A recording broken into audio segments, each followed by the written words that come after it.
السلام عليكم. كل دواء جنرال B3CS ما نحن ربنا إن شرحنا differential equation of the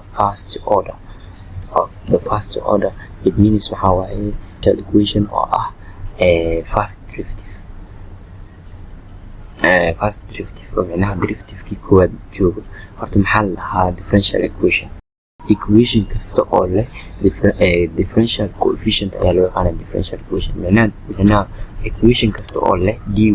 dx أي وحلوية كان محل differential equation سيدي ذا equation أو أيضا وحلوية كان شيء كسته إسلائك معناها هذه له x square plus 2 equal حلمتها x square minus 1 أي plus 1 أي وحلوية كان differential equation marka tusaalooyinkiisa waa kawana kana kamida waxa dy dx 1 plus x square 1 minus y square intaanu example kamida marka waxa jira laba nooc loo kala qaadaa differential equation-ka markii la joogo first order-ka waxa laga fiiriyaa ordinal differential equation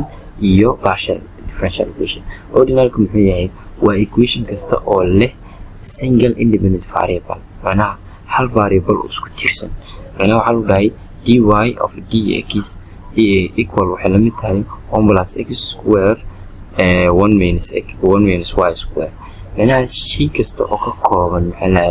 dy dx macnaha oo single independent variable ayaa loo yaqaanaa maxaa la yiraahdaa ordinal loo yaqaanaa halka partial-ku uu yahay tusaalooyinkiisa dib aan ka arki doonaa uu yahay one or more independent variables هنا وحصل على سيدا example du of dv equal 1 plus y divided by z square معناها وحكا كوبن ياي y z dv du halka kan uga koobna oo kaliya dy dx marka tusaalooyin badan waa ku sii arki doonaa insha Allah.